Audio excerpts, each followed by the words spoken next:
우리가 지난 시간에는 에베소서 5장 15절에서 21절에 기록된 말씀을 가지고 시간을 되찾으라라는 주제를 가지고 함께 말씀 나눴습니다. 되찾으라는 이 단어의 본래 뜻은 구속하다, 구속하다 그런 뜻이 있기 때문에 우리가 시간을 되찾으라. 여러분 시간을 되찾을 수 있어 없어요? 네, 말이 안 되는 거죠. 진짜 뭐 타임머신 타고 뒤로 과거로 돌아가라 이런 말이 아닙니다. 그런 말이 아니라 여기에서 시간을 되찾으란 말은 시간을 구속하라 이 말이에요. 시간을 구속하라. 하나님께서 우리를 창조하신 목적대로 살기 위해서 시간을 허비하지 말아라 이런 말이에요. 이어서 특별히 사도 바울은 그렇게 말한 다음에 술에 취하지 말 것을 경고하였습니다. 왜 그랬어요? 거기에는 그렇죠. 과도함이 있기 때문이라고 말했는데요. 과도함이란 단어가 가지고 있는 원의 뜻은 무절제, 허랑방탕, 제멋대로 그러한 뜻을 가지고 있다고 말씀을 드렸습니다. 그런 의미에서 술에 취하지 말라라는 말은 세상에 취하지 말라 그런 의미로 우리가 받아들일 수 있다고 말씀을 드렸습니다. 당시에는 술이 사람의 인생을 허비하게 만드는 대표적인 것이었기 때문에 사도 바울이 이렇게 기록을 한 것으로 보여지는데 오늘날에는 세상이 취하게 하는 것이 꼭 술만 있는 것이 아니죠. 시간을 허비하게 만드는 것이 술만 있는 것이 아니죠. 술을 포함해서 담배, 마약, 간음, 스포츠, 게임 중독 이런 것들이 전부 다 인생을 허비하게 만드는 것입니다. 그래서 우리가 이렇게 세상에 취하지 않는 존재, 그런 사람을 뭐라고 그래요? 성도. 그렇죠? 세상과 구별된 거룩한 존재라고 표현하고 있습니다. 그래서 우리는 이러한 모든 것들을 경계해야 될 필요성이 있는데, 그래서 사도 바울은 성령에 충만하라고 권면했어요. 그 방법이 무엇인가에 대해서는 예배와 교제 속에서 하나님의 관계를 회복해야 된다고 말한 내용을 우리가 지난 시간에 살펴봤습니다. 여러분, 우리가 지금 이렇게 드리는 예배, 여기에서만 하나님의 관계를 회복하라는 말이 아니죠. 날마다 개인적인 예배로 들어가라는 거예요. 날마다 우리가 말씀 묵상하고 또 여러분들의 방에 들어가서 개인적으로 하나님께 기도하는 시간, 그런 것도 전부 다 개인적인 예배에 속하게 되는 것입니다. 우리가 그렇게 말씀을 묵상하고 개인적인 기도로 하나님 앞에 나갔을 때 우리가 하나님의 관계가 회복되는 거예요. 또 모든 일에서 하나님께 감사를 드리라고 했던 내용을 우리가 살펴봤습니다. 여러분, 입에서 불평하면 그 생활들이 참 풍요로워지죠? 그래 안 그래요? 막 불평하고 짜증내고 그러면은 여러분 불평한 다음에 짜증낸 다음에 여러분 거울 한번 봐보세요. 얼마나 이쁘게 보이는지. 정말 안 이뻐요. 제가 군대에 갔어요. 조교하면서. 그때 당시에는 신병들을 막 잡으라고 그랬어요. 그러니까 욕을 하는 거예요. 구타도 하는 거예요. 원래 그런 사람 아니었는데 어느 순간 저도 그렇게 변해가고 있는데 얼굴을 보니까 너무 얼굴이 날카로워져 있는 거예요. 사랑, 자비 이런 게 없어요. 그런 상태에서 제가 또 군전병이 됐어요. 그러니 얼마나 양심이 찔렸겠어요? 그 얼굴을 보면서 이거 사람의 얼굴이 아니다, 이런 생각이 들었어요. 그래서 3병 때쯤부터는 욕을 안 했어요. 그랬더니 얼굴이 많이 사람처럼 보이더라고요.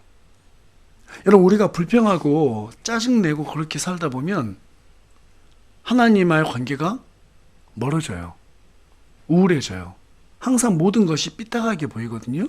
그래서 사도 바울이 모든 일에 하나님께 어떻게 하라고요? 감사하라 이렇게 말했던 것을 우리가 살펴봤습니다.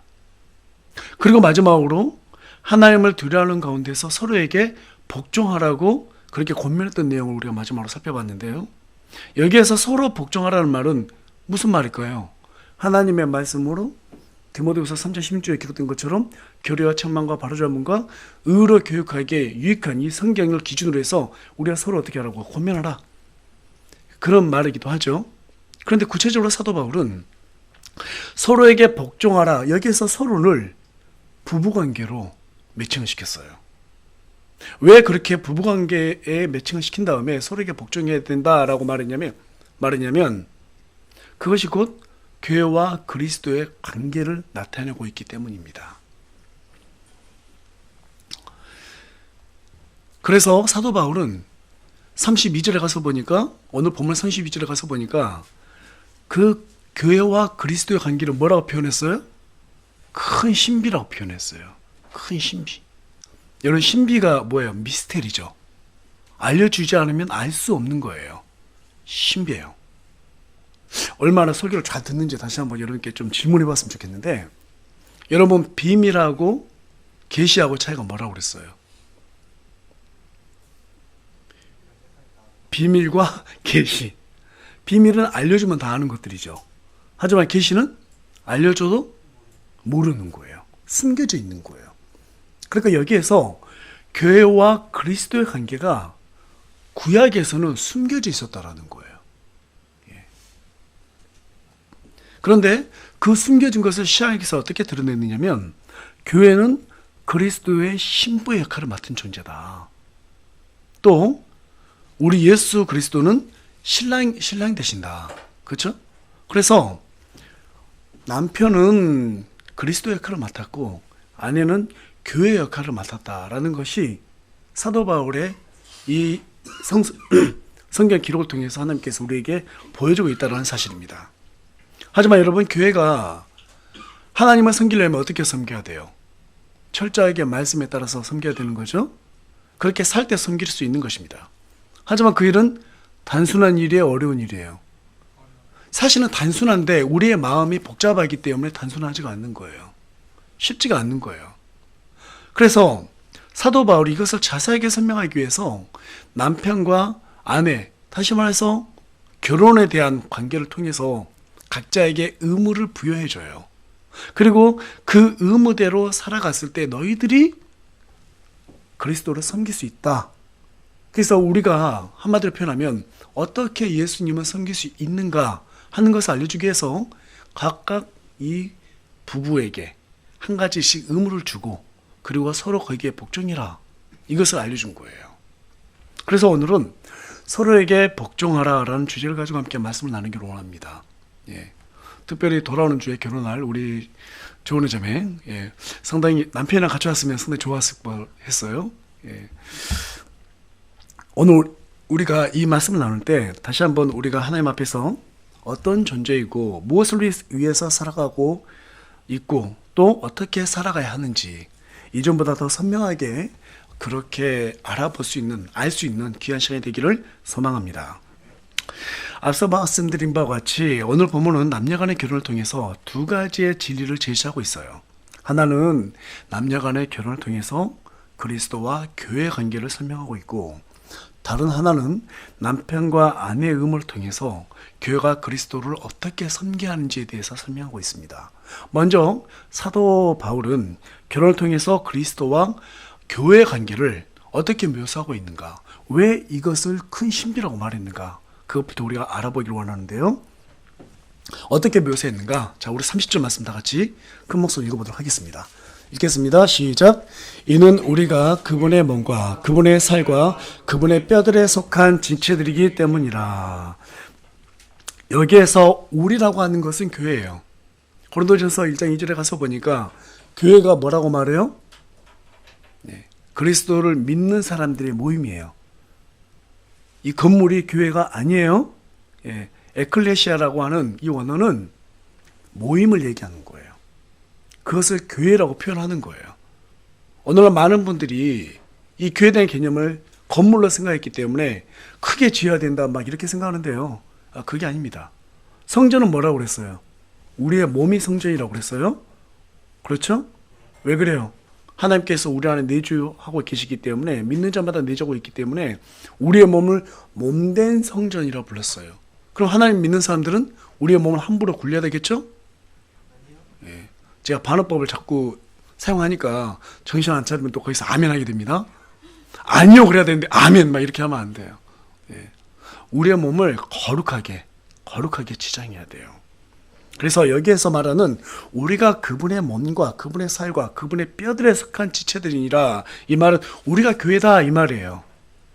그런데 23절에 가서 보니까 이는 남편이 아내의 머리됨이 그리스도께서 교회의 머리 되신 것 같기 때문이라, 그분은 그 몸의 구원자시니라. 자, 그리스도께서 교회에 뭐라고 말하고 있어요? 머리라고 말하고 있어요. 그러니까 저와 여러분이 이렇게 모였을 때 우리는 몸을 이루는 거예요. 그리스도의 몸을 이루는 것이고, 또 이 교회의 머리는 누구라고요? 우리 주 예수 그리스도라는 거예요. 근데 예수님이 눈에 보여요, 안 보여요? 예, 안 보이죠? 안 보이니까 머리로 인정 안 해도 되겠죠? 내 마음대로 해도 되겠죠? 그렇게 하지 말라는 거예요. 예. 그분이 모든 것을 명령한 것이 여기에 다 기록되어 있잖아요. 그래서 우리 기독교는 말씀의 기독교예요. 말씀에 따르는 것이 우리 기독교예요. 앞에 있는 목사 말에 따르는 것이 아니에요. 사람 말에 따르게 되면 이상한 곳으로 가게 돼요. 앞에 있는 목사가 탐욕스러워지면 함께 탐욕스러워져요. 여러분, 이게 영적 원리입니다. 그래서 우리는 누구만 따라야 돼요?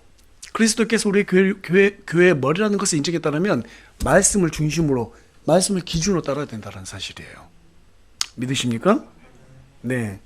여러분, 우리는 그리스도의 몸이에요. 지체라고 분명히 말하고 있습니다. 네. 어떤 사람은 손의 역할을 하고, 어떤 사람은 발의 역할을 하고, 어떤 사람은 귀의 역할도 하고, 여러 가지 역할들을 한단 말이에요. 그런데 이 지체가 스스로 생각할 수 있어요, 없어요? 지체가 스스로 의지가 있어요, 없어요? 없어요. 지체는 오직 머리가 판단하는 것에 따라서 움직이게 되어 있습니다. 이 당연한 말을 사도 바울이 왜 하고 있을까요? 너무나 중요하기 때문에. 교회는 스스로의 판단에 따라서 움직이는 것이 아니라 오직 예수 그리스도의 판단, 예수 그리스도의 명령에 따라서 움직이는 기관이다라는 것을 강조하기 위해서 이와 같이 얘기하고 있다는 사실이에요. 그렇다면 우리가 어떻게 살아야 되는 것인가 해서 사도 바울이 한 가지 명령을 기록해놨는데 그 내용이 22절에 기록되어 있어요. 우리 자매님들이 제일 읽기 싫어하고 성경에서 가장 피하고 싶어하는 구절이기도 합니다. 우리 다 같이 자매님들만 크게 한번 읽어보겠습니다. 자매님들 크게 한번 읽어볼게요. 시작. 아내들아 너희 남편에게 복종하기를 주께 하듯 하라. 예, 아멘이십니까? 예, 아내들아 너희 남편에게 복종하기를 주께 하듯 하라. 예. 사도 바울은 무슨 근거로 이 내용을 기록했을까요? 간이 커서 기록했을까요? 예, 아닙니다. 예, 우리 다 같이 창세기 2장 23절을 보기를 원하는데요. 제가 PPT 띄워놨으니까 우리 다 같이 한 목소리 읽어보도록 하겠습니다. 시작. 이제 내 뼈 중에 뼈요 내 살 중에 살이라. 그녀를 남자에게서 취하였으므로 여자라 보리라 하니라. 예, 여자는 그 원어로 부드럽다, 섬세하다 이런 뜻을 갖고 있어요.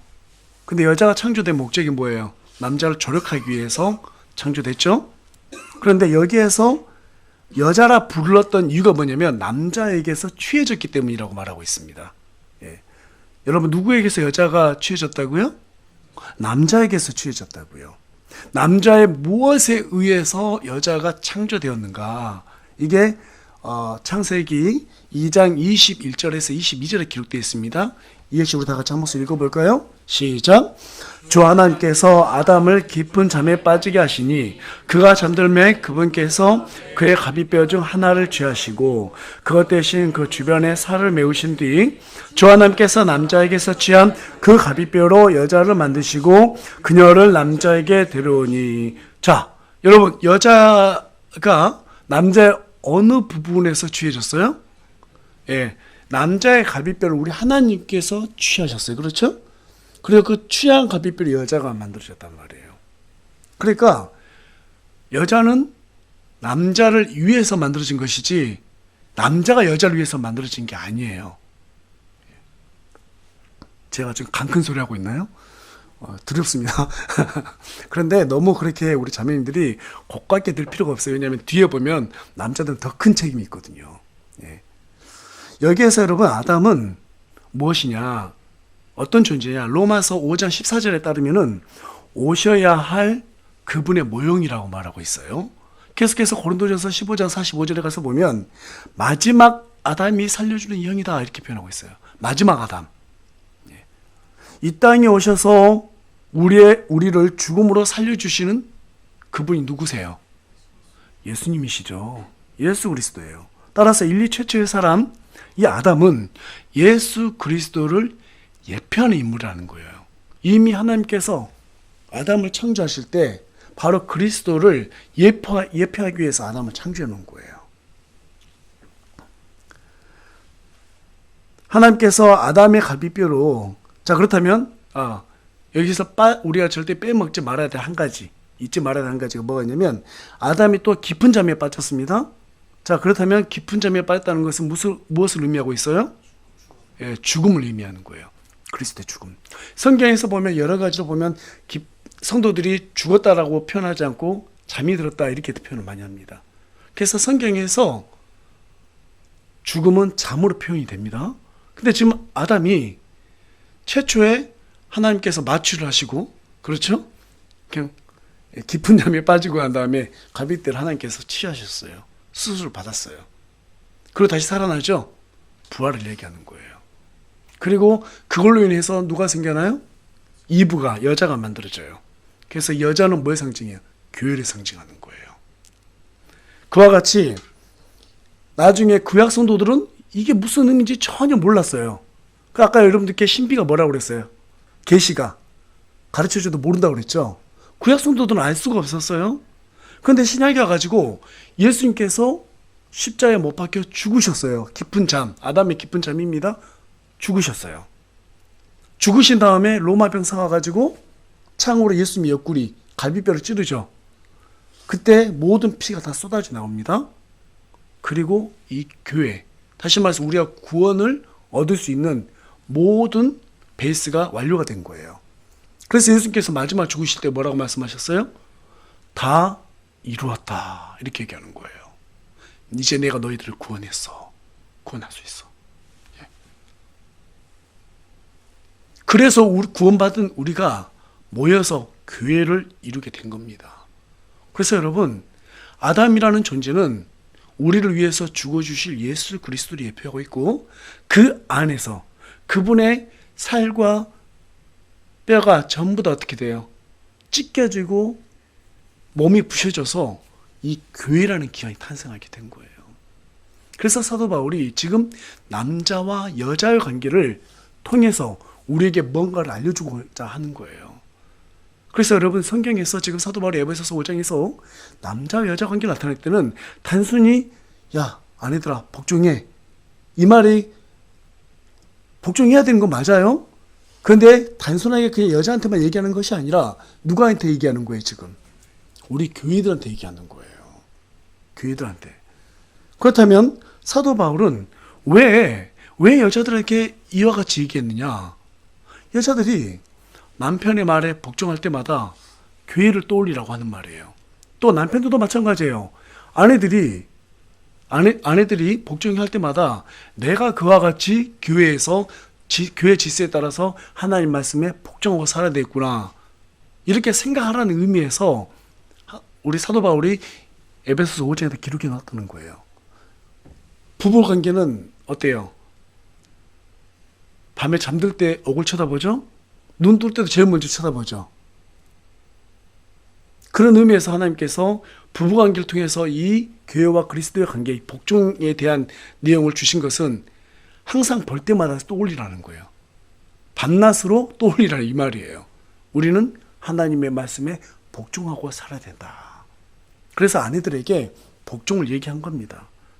그런데 이런 뜻을 잘 모르시고 우리 자매님들이 복종하라고, 지금 시대가 어느 시대인데 이렇게 얘기하시는데요. 여러분, 복종이라는 단어가 나쁜 단어가 아니에요. 나쁜 단어가 아닙니다. 예, 우리는 이상하게 복종 그러면 과거에 군 독재 그런 체제를 떠올리니까 상당히 과격하고 일방적인 단어로 표현하는데, 생각하는데 그런 단어가 아니죠. 여러분, 순종이라는 단어는요, 말에 따르는 걸 순종이라고 하는 거예요.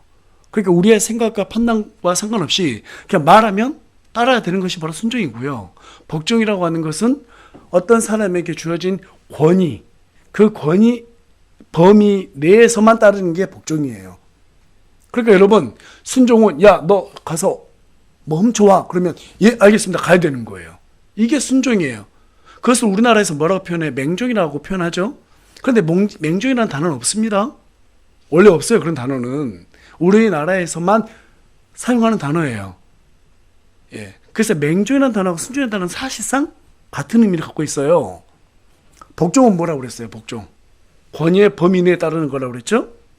그러니까 회사에서도 과장이 할 수 있는 범위가 있고 부장이 할 수 있는 범위가 있고 그 위에 뭐 사장님이 할 수 있는 범위가 있잖아요.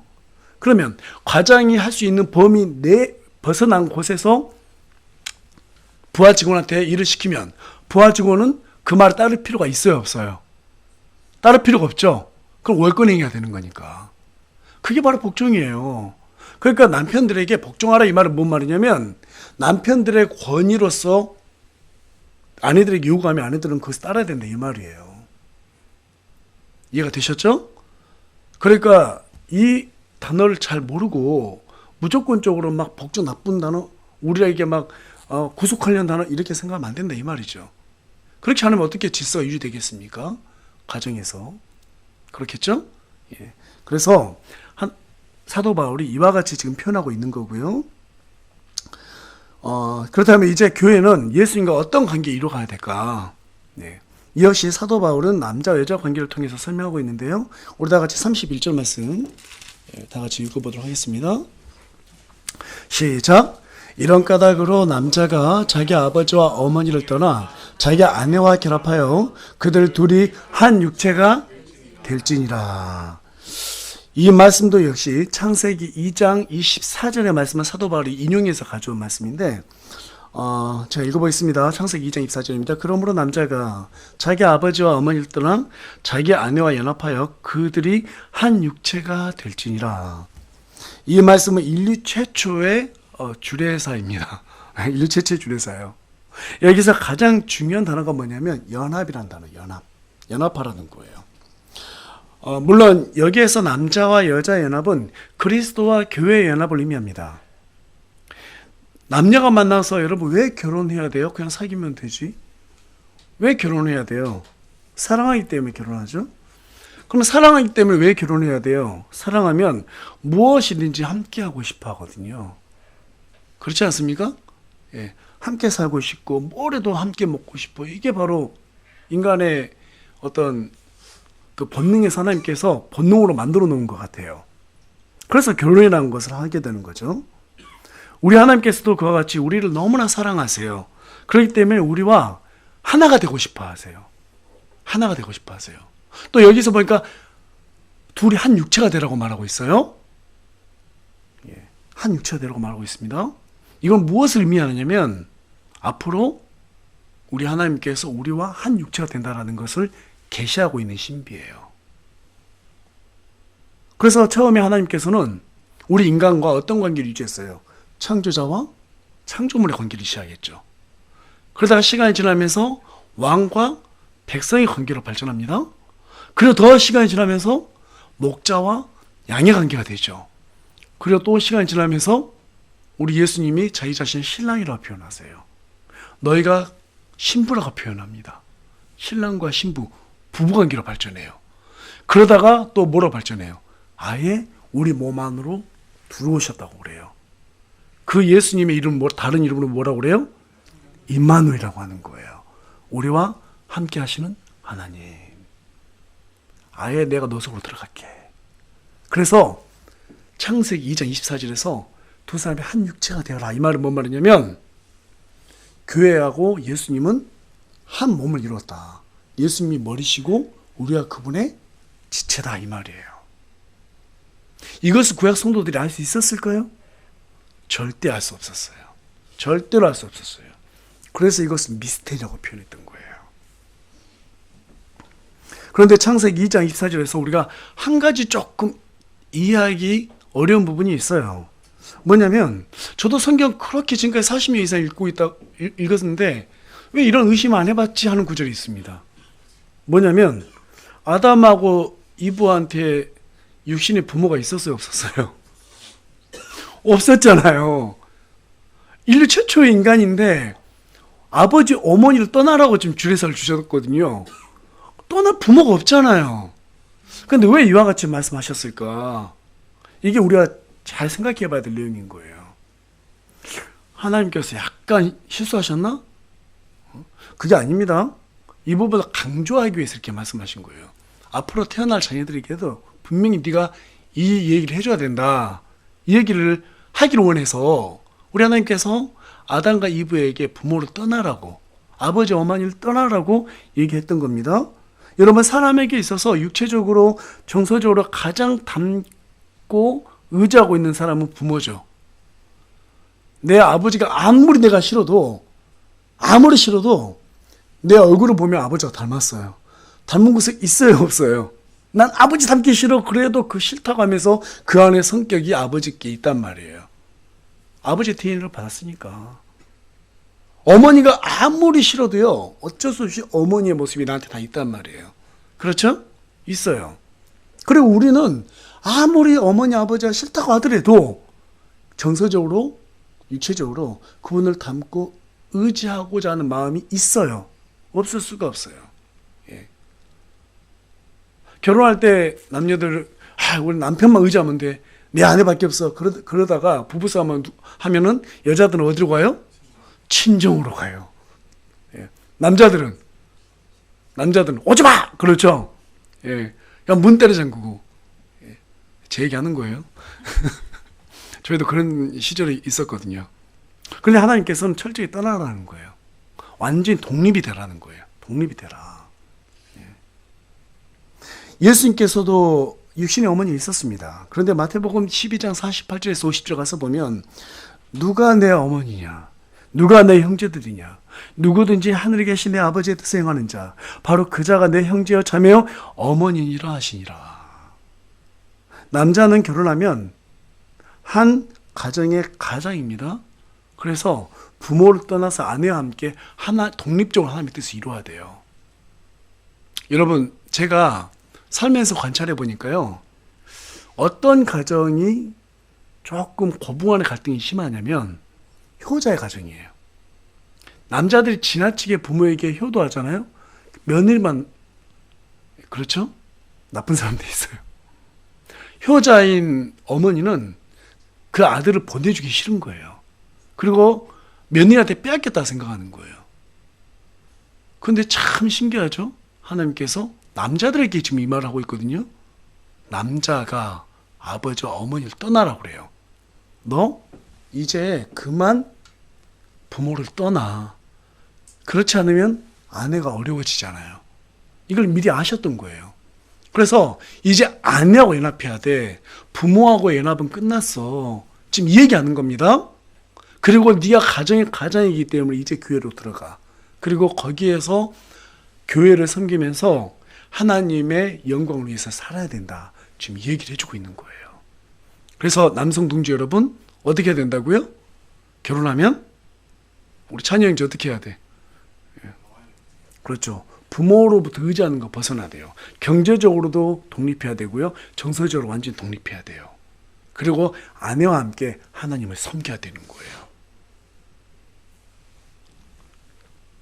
그런 의미에서 본문 31절에서는 남자가 자기 아내와 결합하여 한 육체가 되라고 이렇게 말하고 있는 겁니다. 그렇다면 하나님은 무엇을 이루시기 위해서 그리스도와 교회의 연합을 이렇게 강조하셨을까요? 창세기 1장 28절 말씀입니다. 우리 다 같이 한 목소리로 읽어보겠습니다. 시작. 하나님께서 그들에게 복을 주시고 하나님께서 그들에게 이르시되 다산하고 번성하여 땅을 채우라. 땅을 정복하라. 또 바다의 물고기와 공중의 날짐승과 땅 위에서 움직이는 모든 생물을 지배하라 하시니라. 하나님의 뜻은 교회가 그리스도와 연합을 해서 복음으로 이 땅을 하나님의 백성들로 가득 채우고 정복하고 지배하기를 원하세요. 이 일이 이루어지기를 놓고 예수님은 제자들에게 어떻게 기도하라고 말씀하셨어요? 마태복음 6장 9절에 가서 보면 아버지의 왕국이 오게 하시며 아버지의 뜻이 하늘에서 이루어진 것처럼 이 땅에서도 이루어지게 해달라고 기도하라고 예수님께서 말씀하셨어요. 그러니까 우리가 생각 없이 주기도문을 외우다 보면 하나의 주문이 돼버려요. 근데 분명히 이 안에 뭐라고 말하고 있어요? 아버지의 왕국이 오게 하시며 하늘 왕국 지금 누가 통치하고 있어요? 우리 예수님께서 우편에 앉아가지고 지금 통치하고 있으시죠?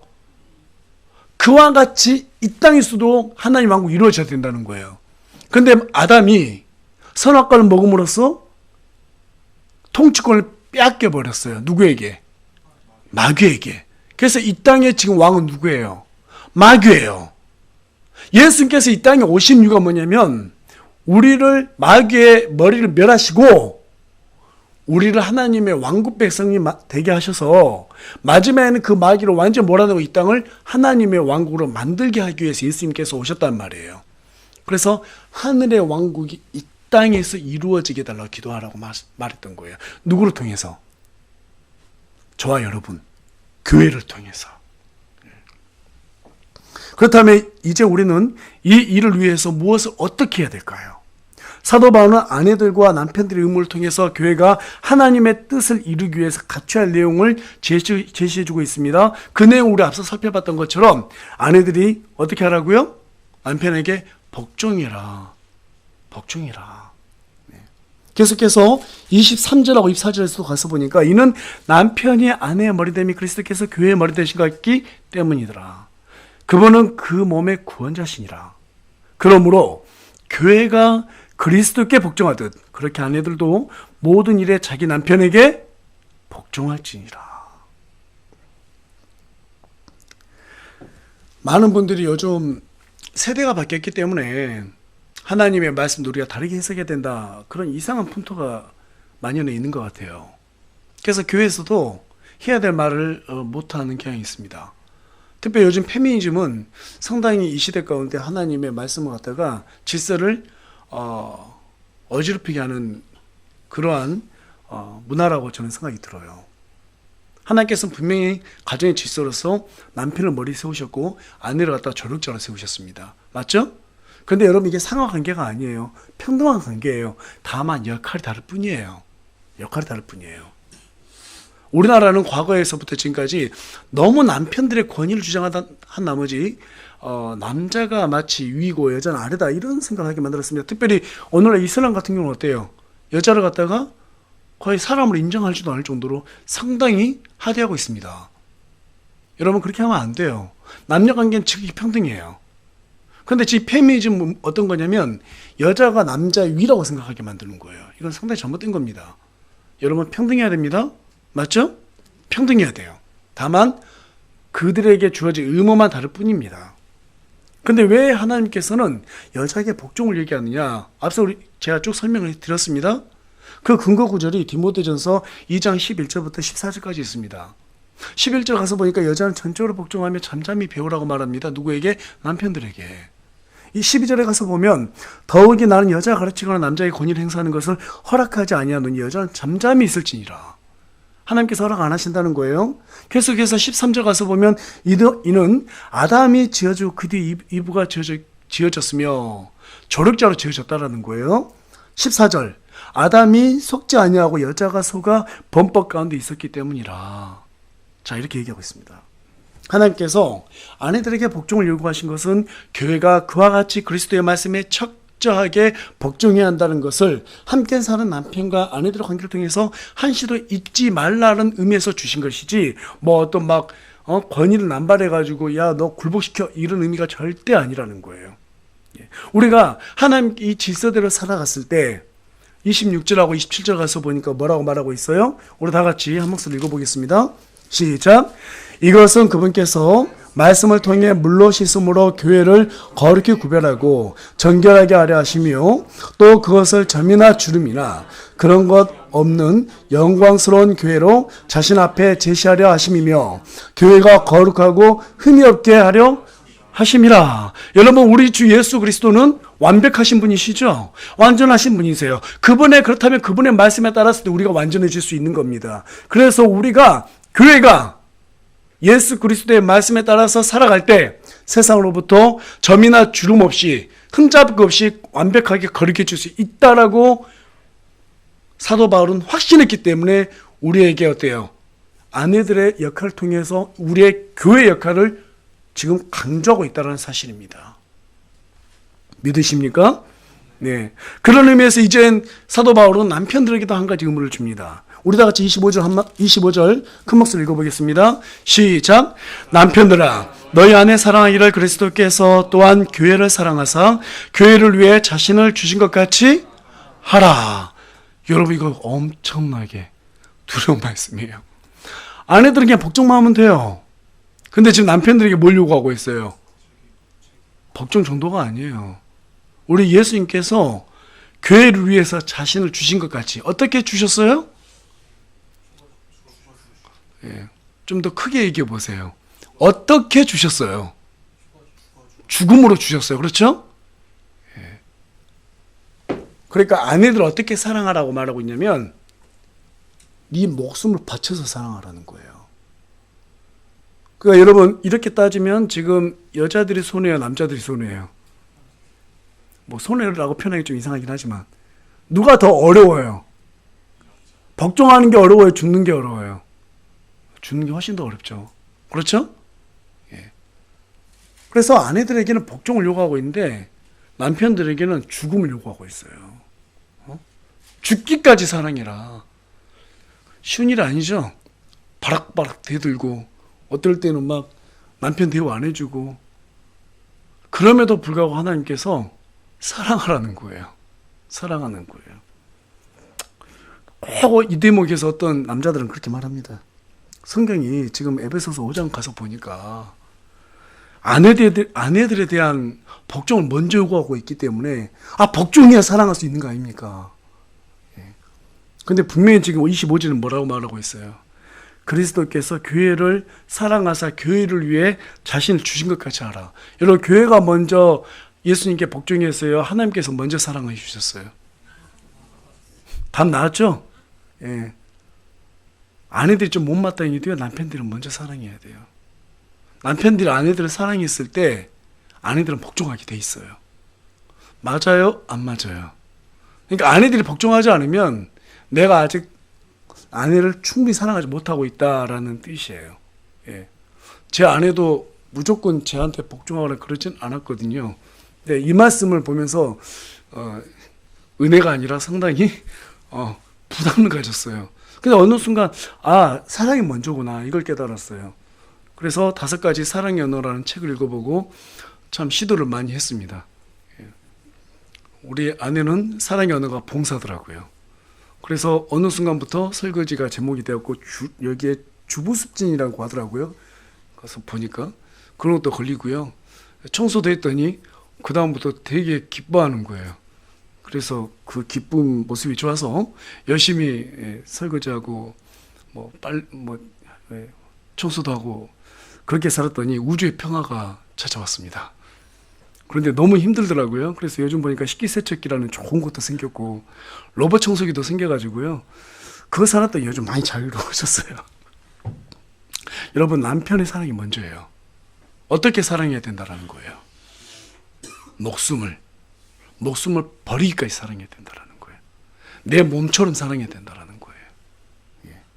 그래서 남편들의 사랑이 있어야지 아내들은 자동적으로 복종하게 돼 있는 것입니다. 우리 형제님들 어떻게 자매님들이 복종하기를 원하세요? 예. 강요하지 마세요. 그냥 사랑해주면 돼요. 그게 답입니다. 자, 제가 왜 이 말씀 드릴까요? 그렇다면 아내들이 왜 복종해요? 남편들이 날 사랑해주니까 고마우니까 복종해주는 거예요. 맞죠? 우리 예수님께서 우리를 어떻게 사랑해 주셨어요? 십자가에 못 박히기까지 사랑해 주셨어요. 그래서 사도 바울 우리에게 하나님께 늘 감사드리라고 그랬죠? 그걸 감사해야 되는 거예요. 그 감사를 드렸을 때 우리는 어때요? 예. 돌아온 저의 결혼애들 우리 조은혜 이름 참 좋죠? 은혜가 무엇인지를 알게 되는 거예요. 예. 그게 은혜예요. 은혜. 예수님께서 나를 위해서 죽어주셨구나. 여러분 한번 상상해보세요. 십자가에 피가 쫙 흘러요. 응? 그 뜨거운 피를 흘려주기까지 나를 사랑해 주셨구나. 나를 사랑해 주셨는데 내가 주를 위해서 사는 건 당연하지 않겠는가. 이게 마땅히 성도가 품어야 될 생각이죠. 바로 그것을 사도 바울이 우리 교회들에게 요구하고 있는 거예요. 어떤 역할을 통해서? 남편들의 역할을 통해서. 그래서 남편들이 아내들을 사랑할 때마다 어떤 생각을 품으라고요? 그리스도의 사랑을 품으라고요. 그랬을 때 아내들은 남편에게 복종해야 될 거 아니에요? 하나님께 복종이 됐구나. 예수님 전 사랑이 됐구나. 이게 바로 교회를 갖다가 이룰 수 있는 가장 최저의 것이기 때문에 사도 바울이 뭐라고 말해요? 21절에 서로에게 복종해라 라고 요구했던 것입니다. 믿으십니까? 네. 결론을 말씀드리겠습니다. 남편은 그리스도의 역할을 맡은 존재예요. 아내는 교회의 역할을 맡은 존재입니다. 때문에 아내들은 남편들을 볼 때마다 그리스도께 복종해야 한다는 사실을 한시도 잊지 말아야 함과 동시에 교회가 이렇게 주님의 말씀에 복종해야 되는구나 라는 것을 늘 떠올려야 돼요. 또 남편들은 반대로 아내들을 볼 때마다 내가 이 아내를 정말로 사랑해야 되겠구나. 그와 같이 우리 주님이 나를 사랑해 주셨구나. 그러면서 늘 감사함으로써 교회를 통해서 하나님께 영광을 올려드려야 되는 거예요. 그래서 이러한 생각을 품었을 때 저와 여러분들이 전부 다 우리가 마땅히 신부된 그리스도의 신부된 교회로서 하나님 앞에 철저히 복종하고 그분의 은혜에 늘 감사하면서 살아갈 수 있다는 뜻입니다. 믿으십니까? 네. 그래서 여러분 항상 그분의 은혜를 생각하고 늘 감사하면서 그리스도에게 복종하는 저와 여러분이 되길 간절히 소망합니다.